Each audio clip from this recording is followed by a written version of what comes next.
Tabletops will start after the following messages. Hey everyone, it's me, Nick, from the Tabletop Podcast, and today I'm here to tell you about a little Instagram account called Heroes of Evermore. If you're like me and always looking for new actual plays, this is a great one to consider. They do a live-streamed 5e game that is completely homebrewed and in person, so it's actually people around a table playing together. You can feel how much they like each other, and guess what? They do so much to get you involved. They really tear down the fourth wall so the audience feels like they're sitting there with them. Go check it out. It's Heroes of Evermore on Instagram. That's Heroes of Evermore on Instagram. And also, I hear tale that if you go to Amazon.com and type in Heroes of Evermore, you can find a self-published book about part of the campaign. So you should go check that out if that interests you as well. All right, everyone, I hope that you give Heroes of Evermore a chance, and I'll see you in the episode.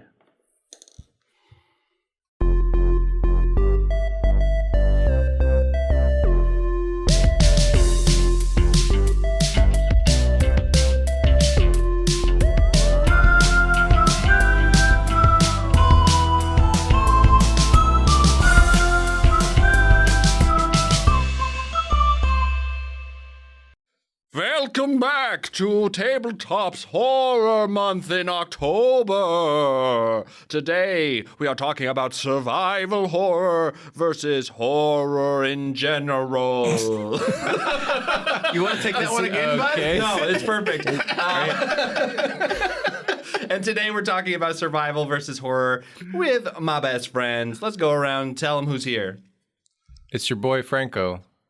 It's the lone survivor, Daniel. It's the final guy, Shade. I don't watch horror. I have no idea what this is about. Yeah, so today we're kind of talking off mic about what the difference between survival games and horror games are, and because there is some overlap sometimes. But we wanted to talk about the differences and like how to like the tenets, the core tenets of both, so that if people want to build something, that they kind of know what they need to add into their game and what systems they can run it on and things like that. So why don't we just start with general definitions? What is to you guys a survival game? Crafting, resource collecting, exploring a big world map.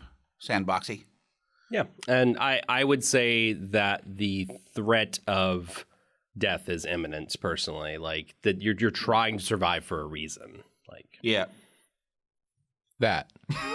Yeah, you have like limited resources, you're looking for stuff, you gotta, not die. Yeah, I feel like for me, the big thing is when the environment is one of the enemies that you're actually trying to, fight against and survive is like the actual environment that you're living in, because otherwise...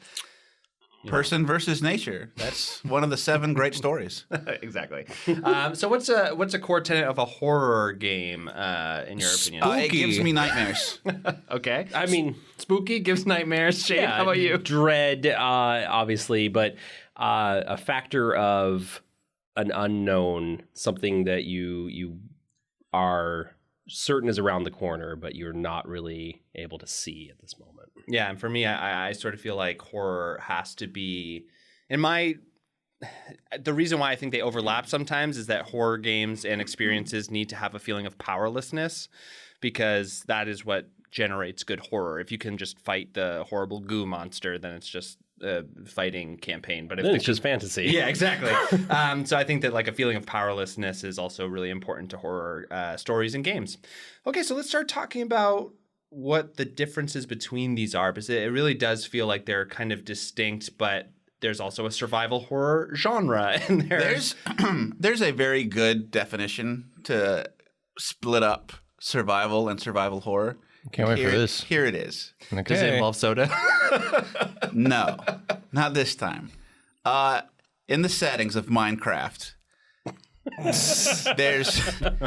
there's peaceful and there's survival. Yeah. Peaceful is the actual surviving game. You got to build your cabin, but you put it on easy or any sort of survival, and those creepers show up, and you can hear them. And now there's a sense of dread constantly. When the sun goes down, you are fucked. Here's what he means. Let's throw it through a translator. You just said Franco's different things. Yeah. No, he's right. Thank you. Survival is just facing the elements. Yes, there is the threat of starving or something like that, but there isn't a monster lurking out there. Your own emotions aside, because we all have a dread of, oh no, I heard a twig snap or something like that. What is it? No, it's a fucking animal that's just walking through the woods. You're okay. Horror. Going to work. Horror is when it's a little raccoon holding a briefcase. Yeah, that's right. But horror is when that twig snapping is the very thing that your brain is trying to tell you might be out there. It is that monster, and it is a twig walking around, snapping. Ready to fight twigs.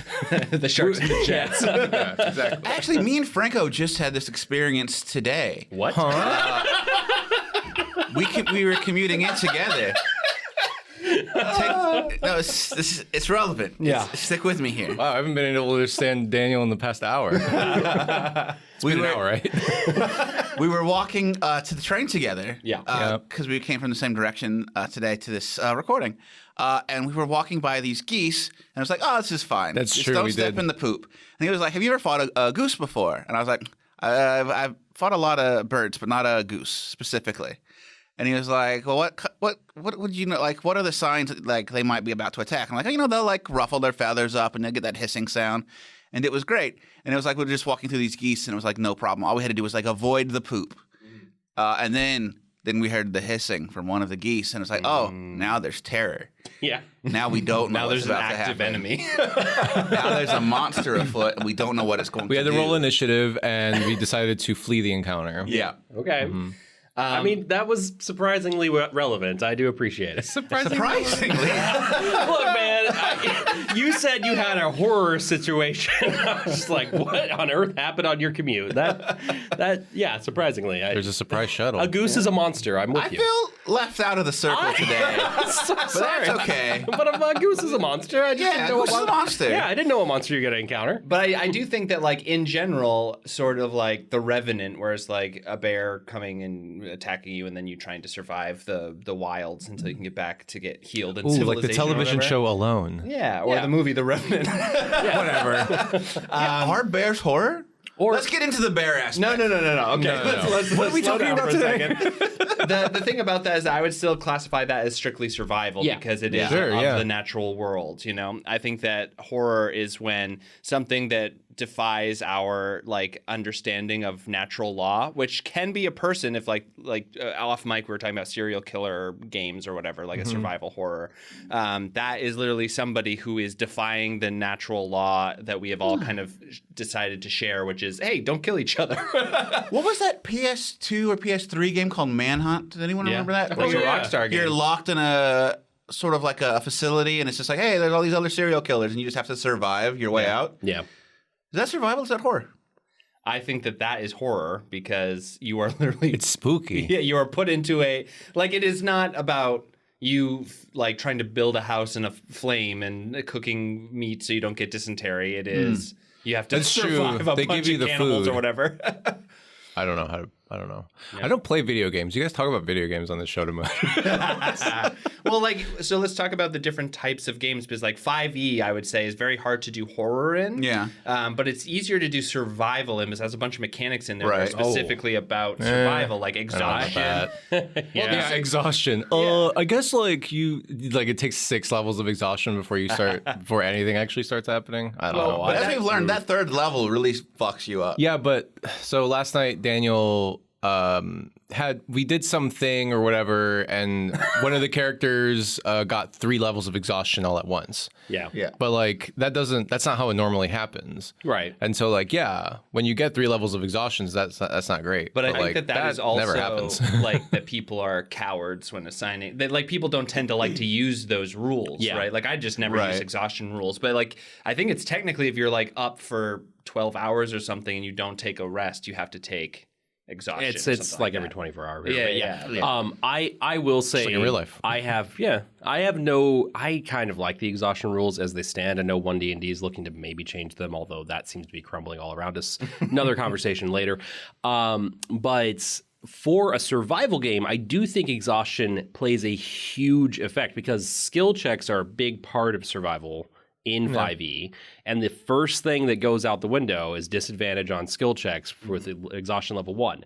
However, I also think that 5e survival is very difficult because there are, at early levels, so many ways to mitigate and actually outright. If you have a druid or a ranger, we ran into this when I was running my overworld survival game. It's like, okay, you have to find food, and you're like, I cast Goodberry. And you said, no, you don't. Goodberry doesn't work. Yep. Goodberry's not spelled in this campaign. Yeah, you just outlawed Goodberry, which I think is fine. Yeah. I mean, like, because it's one of my favorite spells, but yeah, absolutely. That was the game. That was the game we were going to play, so it made sense. Yeah, it's so. I think that's the thing about 5e is like if you want to make it feel like it's a survival thing, you have to start taking things away. Otherwise, it doesn't feel. Or you have to really start enforcing things. Like you can say, okay, hey, you're level 3 or whatever.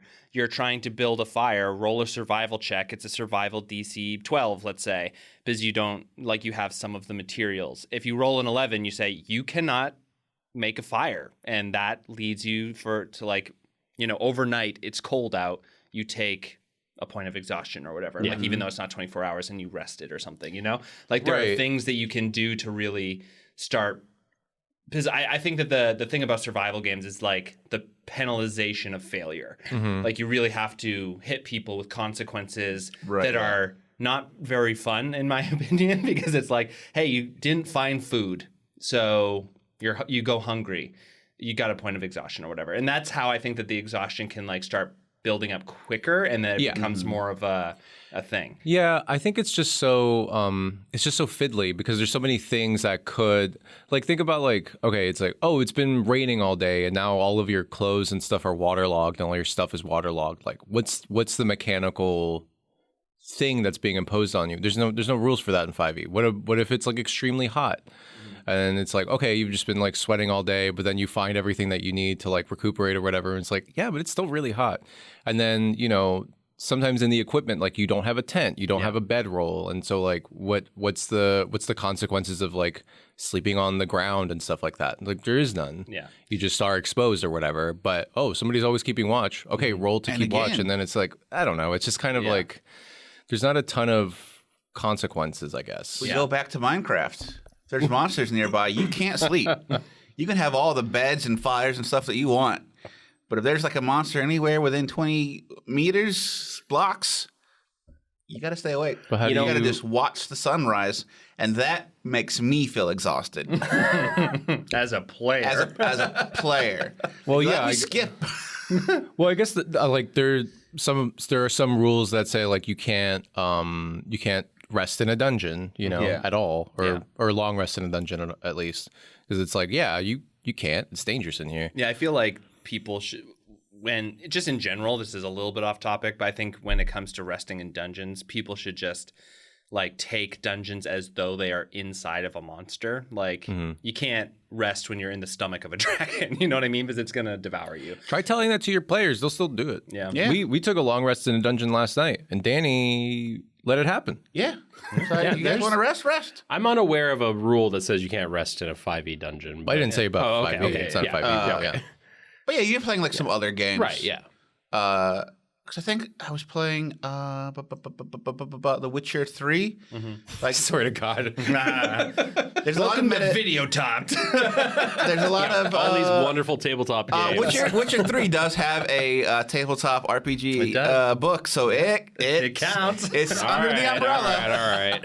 But they won't let you meditate. If like there's like a lot of stuff going on. Yep. Yeah. And meditation is like the long rest feature. Yeah, how do you do that in 5e though? I think that what you do is like, to your point earlier of like, how do you adjudicate different like difficulties? You could be like, it starts to rain. If they don't take precautionary measures against it, maybe their bedroll washes away and they don't have a bedroll anymore. And then you slept in a riverbed. Yeah, you slept That's underwater. some rain, man.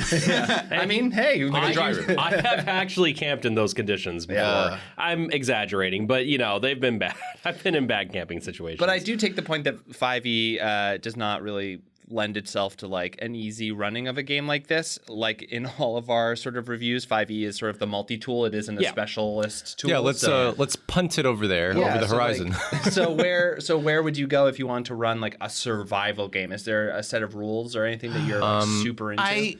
The only game He's that gonna I say can... a video game again. No. Dead of Winter, a board game about surviving a long winter against the zombie outbreak. Yeah. That had some rules for it, but again, that's not like... You're kind of stuck to the mechanics of a board game. Yeah. And then there was... this might be wrong, but I believe A Quiet Year. Yeah, Quiet has Year like does a some lot of that. survival stuff on it because you have to make a lot of decisions. Like, what are you going to do to get your group through this? Yeah. And that's more of like an overworld sort of like you're like top down of a You're like- society. You're not really Creating playing a a- character. You're playing a group Exactly. of characters. Yeah. With like your friends trying to. Yeah, you're basically a council of gods. Yeah. I have seen a game. I haven't played it. It's called Liminal Horror. It is Liminal Horror? Liminal Horror. Okay. It is based on Karen, which is based on Into the Odd. It has some modules that seem kind of interesting. There's one called The Mall where you're in a mall and it's kind of like, like a 90s mall meets The Thing. Yeah. There's another one called The Bureau, which is basically like SCP or like Control or whatever, but like in a tabletop environment. I think a lot of the one, like there's a set of rules that I really like in Cairn that is basically like it really simplifies the concept of like you're in a bad situation or like you're not well rested or whatever. It's called being deprived, and so when you're deprived, you basically just can't restore hit points, and that's the only consequence. It's a very rules like game, and so it's like there's not really much else you need to like there's no need to like roll at disadvantage, and there's no need to do all this other shit because it's kind of like, why bother? Yeah. Because you're just like, oh well, you're just deprived, like you can't restore hit points. It's like, oh, that's not good. Yeah. You want to not be that anymore. And then the way I think it plays really well with survival too. Like I think it could be a really good game to run something in survival because your inventory slots, you've got like 10 or so inventory slots or whatever. And when those, like if you do something like that is strenuous, it might require you to take a fatigue. Yeah. And then you fill up one of your inventory slots with a fatigue. And so that like takes up space in like your inventory. And in Karen, if you fill up your entire inventory, you go to 0 hit points. Yeah. That doesn't mean you're dead. That just means, you don't have that hit point thing Just to when it hits you, you're totally screwed. Yeah, exactly. If somebody hits you, it goes to your strength, and then once your strength hits 0, you're dead. So it's a little bit like I think it would be a very good thing to run a survival campaign because basically like, right, like if you're doing survival horror, you want a bunch of stuff so that you can like barricade things or like fight monsters or, hide or whatever. And if you keep doing things that fatigue you and filling up those inventory slots, or if you do things that, now you're deprived or something, like you're totally screwed. So there's clear and obvious consequences to certain things. Yeah, I do think that a game that allows you to have pretty clear yes nos on things, like I think that you could probably build pretty easily a survival game system with the Powered by the Apocalypse because it's the 2d6 system is pretty good at saying like you totally failed this is going to be a hard consequence, or this didn't work quite right, you're going to have a mediocre consequence, or something doesn't go quite your way, and then a full success where something happens. I also really like the idea that like if you were a bear comes and you're like trying to defend your house or whatever, if violence is your choice to do that it always hits you as well. Like I think that going to the point about dwindling it's hard not to get hit by a bear. Yeah, exactly. They have a long reach. Yeah. I'm going to punch this bear and it never hits you. I don't think so. Yeah. I have an armor class of 20. But yeah, I think that is a pretty good system of like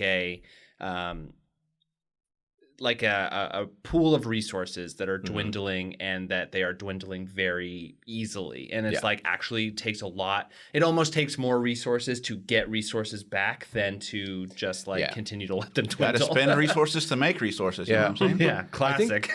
I think the thing with like Monster of the Week and PBTA games though is like a lot of times the inventory stuff is abstracted. Yeah. But I think it's abstracted usually like it's like, okay, but how are you really carrying that?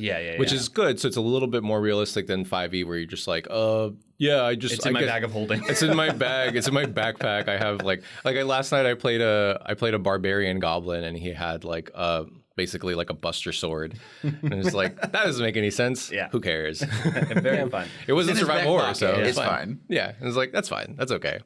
So yeah, I think that is like a great sort of look into the fundamentals of survival games. But Shay, do you have like a specific system that you're... So, I mean, I think that resource management is a great point. One that I have not played but have heard a fair amount about, and there's a first and a second edition for this, is Torchbearer. It's a little more OSR rather. It's based off the mouse guard system, and that is about a lot of good resource management. It's a dungeon crawler, though.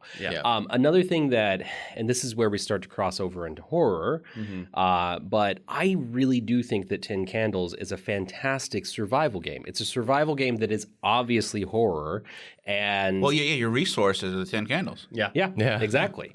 It really does, like, it's like not abstracted at all. There are 10 candles in front of you. Those are your resources. 100%. And it does say, like, when you start, what your person has is whatever you as a player have in your pockets right now. Oh, no shit. I did not know that. Yeah, we kind of glossed over that for the variation I played for Ico. But so this Halloween, if we're playing, remember to bring, like, a pocket flashlight or something. Pocket flashlight. I was going to say a knife. Pocket knife. Maybe a first aid kit, like a little pocket one. But, you know, despite the fact that you know you're not going to survive in that game, it is a core mechanic. Spoiler alert. Yeah, well, it's a core mechanic. And you could sort of, because it is flexible enough that you can make your own situations, you could have like a plane crash and you are now trying to survive and you're just not going to kind of thing. But it does also kind of predicate the fact that there's this other thing that's happening. Yes, there is something horrific. Yeah.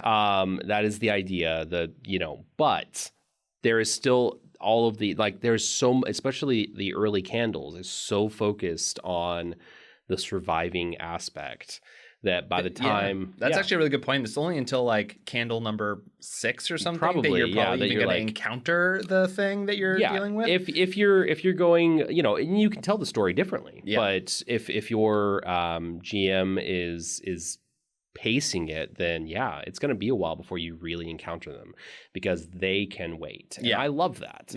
So it is survival, it is horror, it's the perfect mesh, but that's one of my favorite survival games. Yeah, I think that, again, truly great.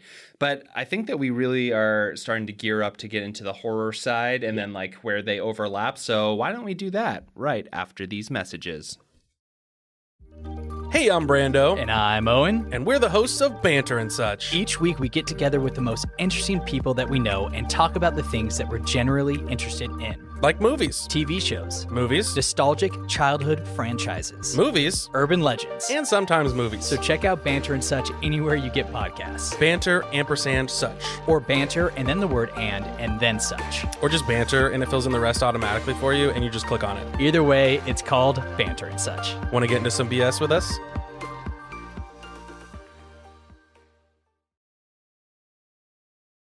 Welcome back to Tabletop Today. We are doing the spooky stuff this, October month. So that was a better take this time. Yeah, my sort of vampire Dracula kind of comes in and out as I have to draw upon him. But yeah, we're talking about survival versus horror games and where they overlap. Before the break, we talked a lot about survival games. Now let's talk a little bit more about horror games. So what do you guys think? Are there specific systems that you're like, this is a horror system? Because again, you can do it in 5e, but everyone are like super-powered monsters a lot of the Call time. of Cthulhu. I mean, out the gate. Hunter, The Reckoning? That is a definite horror game because you're playing as someone who is, by default, one of the only people who can see the monsters. Okay. Wait, say more about that. Are they like invisible or something? You go through, in Hunter, the hunter goes through something called the Awakening. in which you become aware of the supernatural side of the world. I like that. I think they kind of go into this concept, if I can borrow Buffy verse logic for a second, but normal people don't want to know, and so they see like past them mechanisms to forget about these things that don't make sense. Yeah, sure. Memories, the ephemeral nature of memory rewrites these things to make it seem more normal after the fact. But as a hunter, you've gone through something so traumatic that you are like, oh, I'm aware of these. I can see when something is not right. Yeah. Danny, and is this a tabletop role-playing game? Yes. Okay. Yeah. It's called The Witcher. I think it was. Oh God, I can't remember this, but Dimension 20 did something very close to it. The Unsleeping City, in which their players were aware of another side of the city that was like, okay, this is monsters and mysticism, and we're aware of it. And I think being aware of things that other people aren't is significant horror, because it's like, I have to protect these people, but it's also like, am I not wrong? Yeah. If no one else sees these things, am I just... It makes you question yourself, which is, I think, a big issue, part of the horror. Yeah, I would agree with that. I think, and it's worth saying, White Wolf Publishing does Hunter. White Wolf Publishing has, in the past, had some controversies, but they do a lot of horror-based things. Like Vampire the Masquerade is theirs. That's horror. I mean, it's adventure-y, but it's still horror. And I love the themes of, am I insane or is this real? Which is why I went to Call of Cthulhu. Yeah. Because that's all about sanity. I've never played Call of Cthulhu. I have both the source books in my house, but like I have never like played a game.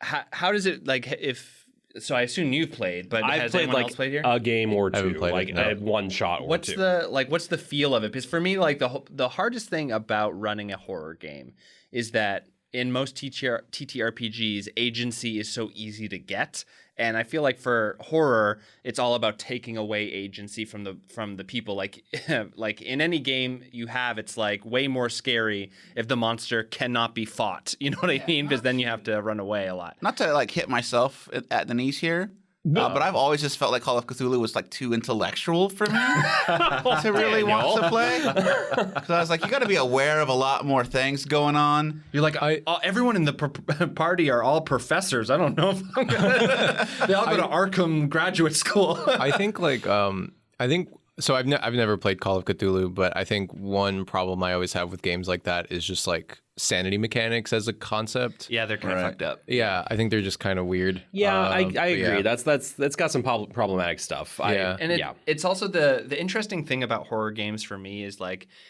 the thing about a horror game is that you're not trying to scare the character, you're trying to scare the player. And so that there's a weird difference between those things, because you're playing a horror game because you want to feel scared, and like you said at the beginning, it's spooky. But there's like, you can scare a character pretty easily, but to scare a person playing it, you have to really lean into something else. You know what I mean? Like, and I have run into this problem so much when I want to put like a bit of a horror into my game, and then the players are just like, no, I'm gonna run in and I'm gonna still be cocky, and my character's gonna it's really hard to get player buy-in. It's when you pretend you're powerless.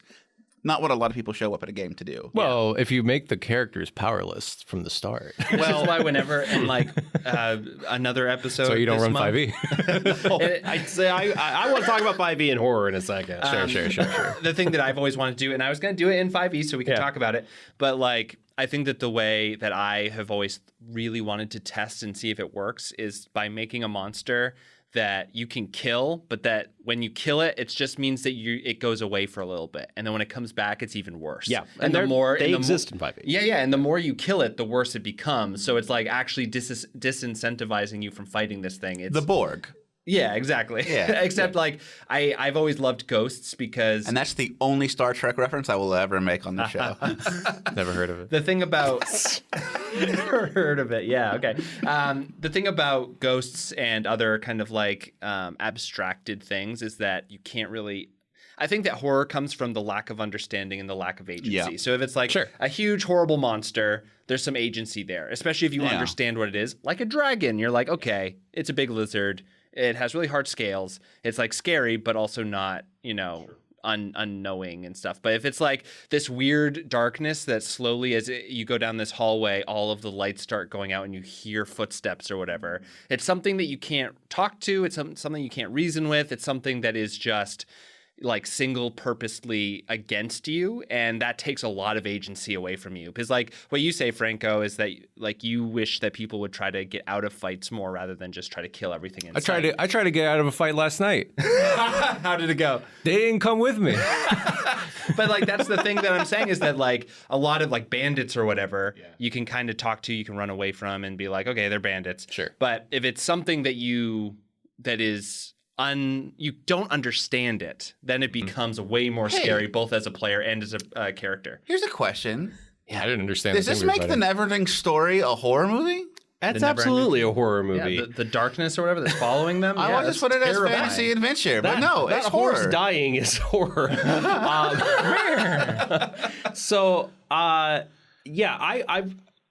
I want to put all this just out real quick, so I apologize for the word salad that's about to happen. But let's do it. Everyone, get your forks. We got a whole heaping serving of word salad coming. Kick back, sit next to the fire. So first and foremost, with Call of Cthulhu, I'm going to really broad strokes this. If you've played any of the Arkham horror games, it's a much more in-depth version of that. Sure. I mean, I think the Arkham horror games are really all I'll ever need from Call of Cthulhu. They're fun enough. I'm fine with that. People are going to come at me, but try and find me. Are that the Batman games? No. No. just no. Arkham... Seriously? Oh, no, okay. No, I got it. Huge Prick Lovecraft wrote a series of stories or whatever about how things are scary, but also it's like a metaphor for racism or whatever. Yeah, he's awful. In his brain or whatever. And he's like, I don't understand these foreigners. They must be evil gods. Evil fish people. Must be evil fish people. And then everyone was like, yeah, that sounds cool, but let's forget about the other stuff. Yeah, let's absolutely. What if the fish people weren't an allegory for other... And one of the places was called Arkham Asylum? Yeah. Yeah, Arkham Asylum. No, that's Batman. Oh, okay. It's Arkham, Massachusetts. Shit, damn it, Yeah, Arkham, Massachusetts. And then Batman was like, oh, I'm not original. Fuck comic books. Come at me, I dare you. So anyway, that's all I'll say about Arkham, but or Call of Cthulhu. But the elements of horror and 5e, I do want to dive into this because there are two versions of horror that you can do at your tabletop. You can either do try and scare the player, which I think really can only happen Stage in a one haunting. shot. Yeah, that can essentially only house. Stage a haunting. That can really only happen with one shot. I do not think that you can play personally a long form campaign in every single session. The players will be scared themselves. That's nonsense. 5e. Yeah, in any game. I do not think spooky. that that's bi-weekly your players, because inherently tabletop games are about getting together with your friends and having dumb, stupid times one way or another. Someone's always going to cut the tension. Well, yeah, I mean, Lakewood was a horror campaign. Correct. But and like each mystery was like a different monster or happening that you guys had to deal with. Right. But there were some that everyone was like, oh my God, I just like collapsed a shirt vendor stand because they were like not selling me a shirt or whatever. And then like there are bugs in the lasagna and everyone has to like figure that out. And like that is sort of like a release valve that happens. And I think that is totally needed in a horror game as well. It 100% is. I will say, and while Lakewood was a fantastic, wonderful game, I as a person was never actually afraid. Yeah, right. I've never been scared of a thing in my life. I as a character absolutely had fear. Horror settings are a thing that you can do in TTRPGs very easily, and 5e does have a lot of mechanics for this.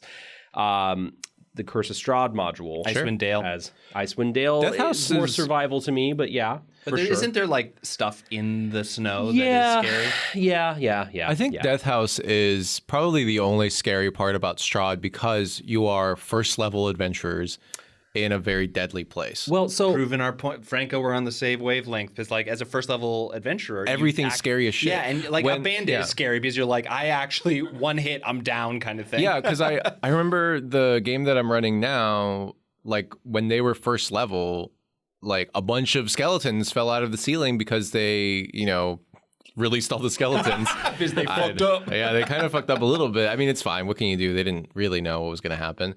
But like, yeah, they were like, fuck, this is scary as shit. Yeah. And then they ran. And I was like, yeah, because it's scary. A bunch of skeletons just came at you. But I will say, from another point of view, the idea of being trapped in this realm is scary. Like that was, that's knowing that there are a lot of tools laid out in Curse of Strahd and in Van Richten's Guide to Ravenloft that help a DM create a scary setting for the characters. There's also like a stress meter or like a horrified meter. There is that in Ravenloft, right? Ravenloft, Van Richten's Guide. And you can go with those things, and those can add a lot of fun. But I think it's about setting up a setting versus I'm going to scare my players this session. That is a one-shot kind of thing. That's where a game like 10 Candles really shines, because, and correct me if I'm wrong, but I think personally there are moments that are very scary during Yeah, a 10 I got the Candles chills game. during 10 Candles. When we played with Sean, Greg, Daniel. Everyone at the Ico game. Yeah, and it was, not the Ico game, the one that we just Oh, the other tried it one. out. Yeah. Because I felt that was genuinely scary because there was a point where, like, Daniel, you had a broken leg and were, like, crawling away and all these things were happening. And I was like, I got to get the fuck out of here and just, like, ran into the woods. Yeah.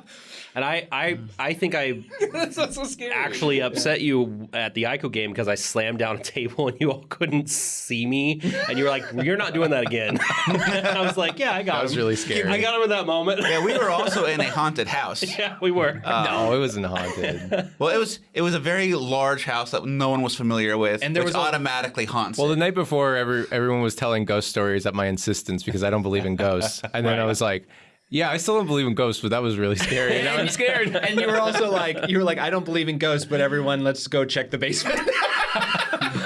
No, Jackie wanted to check the basement. Yeah, Jackie loves checking basements. She and I cannot go anywhere without Can't her get just that looking girl into out of a basement. A basement and an attic, she's there.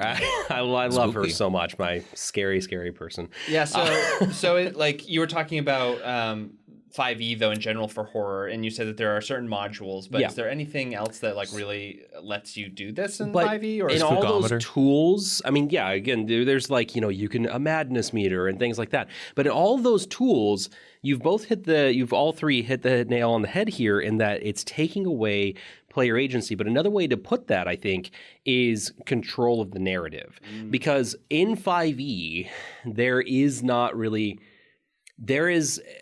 such a very particular mindset that has kind of taken over with 5e where, I'm going to investigate. I'll roll investigation.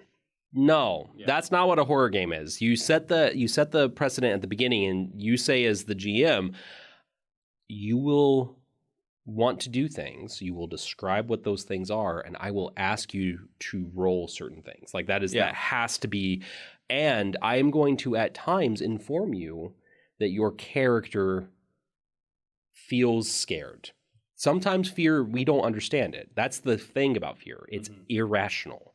If you can't understand why you're afraid, that will feed itself more and more. This is like a slightly like adjacent topic for horror in general, but like because I was reading this DM blog a long time ago and it really stuck with me about how you shouldn't say like your character thinks this and like when you're talking about players' characters, because then you're like putting things into their character. Right. I find, and I run a lot of like spooky horror type stuff, I find like to your point, Shay, that you have to do it because what you're doing instead is saying, hey, player, something is happening and I'm letting you know because your character doesn't understand why they're feeling this way. I like to think of myself as the intrusive thoughts that your character is having. I love that. I like that better. Yeah. Yeah. Yeah. That's a great way to put that. Yeah. Yeah. I think like Yeah, because I think that gets very.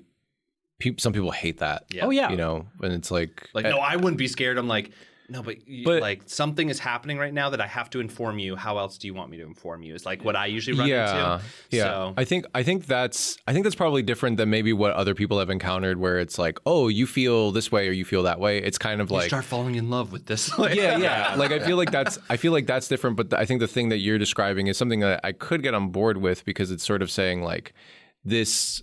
Like you are, you are here, and then, I mean, actually, even like you wouldn't even need to say like, oh, and now you feel fear because you're here. You could say something like you feel like something on the back of your neck. You could Something's like wrong here. Yeah. yes, like something like that, where it's kind of like you're not like something. The concept of like something's wrong here sort of sounds like you're telling them how to feel, but you're just kind of presenting them with the objective reality that like, hey. This is something that your character would think is not right. This is something that I off. struggle with all the time, because like the way I read that article, like the something is wrong here. It's like, well, what if I'm a chaotic evil character and I collect brains? So like this is fine. He'd be totally fine with it. And it's like, okay, well, what else am I supposed to do? Yeah. Right. I mean, and that's and that's the other thing is horror has to be set up at the front. It is so difficult to achieve horror as a surprise, because if you tell a group, oh, we're gonna go on a fun like trip to the roller coaster market. I don't know what. I don't know.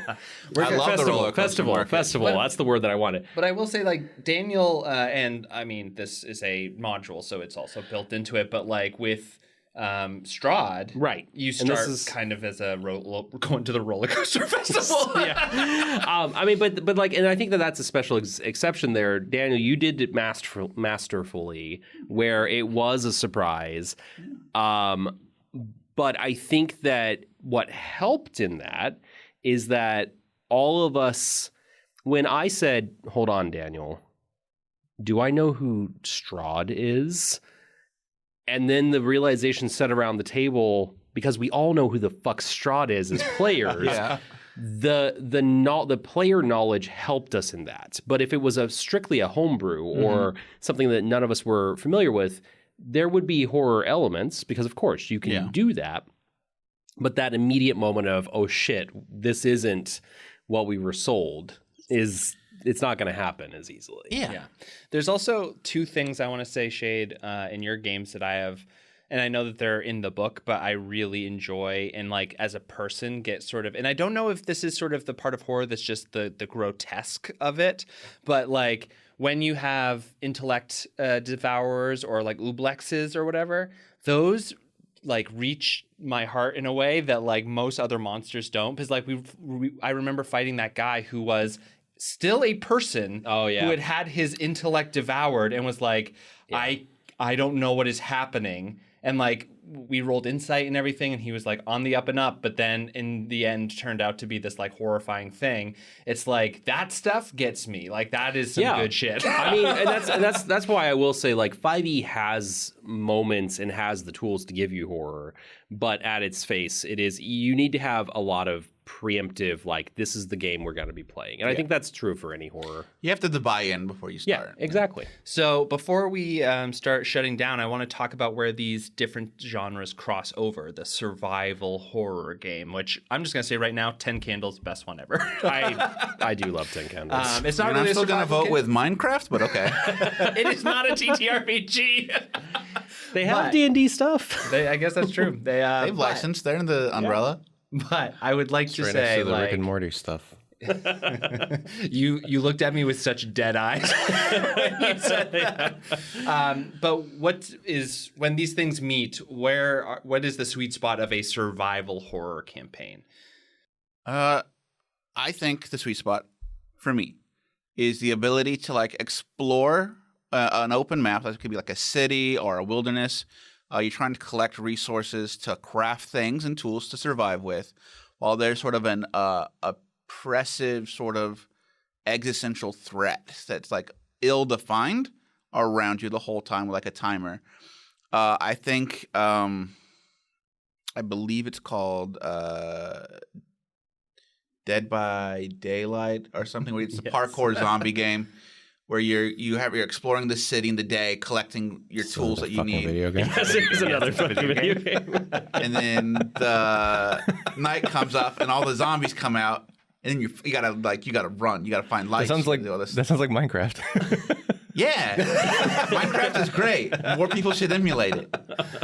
I think that for me, the big thing about the crossover that makes a survival game a survival horror game, or makes a horror game a survival horror game, is the timer of it all. Like it is either a survival game or a horror game with a timer that is pretty strict and pushing towards it. So like with the if it's like a survival game, like a plane crashes or whatever, but then there's the timer of not only you have to figure out resources and build a new life, but it's also like there's something in the woods and it's not friendly. There's somebody at the door. I have a module that I'm working on that I think of as survival horror. Hit us with it. It's not out yet because I need more playtesters. But yeah, it's like basically I think survival horror is very fun when you are in one location, you are trapped, and you're trying to get out, and the only things that you have are things that you find throughout. So it is very much like you are surviving in the sense that like you are trying to find things to help you survive that are just in this environment. It is set in a nunnery, and you're a bunch of nuns, and you're trying to get out. Yeah. Well, I will say that, like, so right there as your description, there's some nuance in there for me, because if it is, hey, you're like spelunking in a cave, and then there's a cave in, and you have to get out of this cave system another way. There is no horror like element of there's a monster in the cave. Yeah, I was gonna say until you realize that something's sleeping down here. Yeah, exactly. But oh, there's something in the nunnery. Okay, great. Yeah, so that's the timer as well. So it's like you're stuck and you're trying to give out. That's the survival side of it, and then there's a timer of there's something in the nunnery. That's the horror side of it. Definitely. Which I think that like that is how you can build one really easily. Is like those two elements coming together. Yeah, I think anytime you like I think the reason I chose something like that was because it's a mundane place. It's a place where you live, and now suddenly everything has changed, and also there's a monster here. Yeah, one of my core elements to building a horror anything is take something that is mundane in everyday life and then twist it to the point where it's like that shouldn't be like that, or that shouldn't be here. Like if you're in, an empty school in the middle of the night that, was like condemned in the 50s, and you're walking through because like you forgot something in there during the day as a contractor, and then you start hearing children all around you, then it's like ruh-roh. Like children laughter, not good. That's pretty much, I will say, anytime a child laughs, it's a bad thing. Yeah, that's true. Yeah, that makes me think of the mall again, the liminal horror module. Yeah. It sounds good. You're in a mall. It's terrifying. Yeah. Malls are great as dungeons. Yeah, really. They are designed to keep people in. So it is very much a dungeon.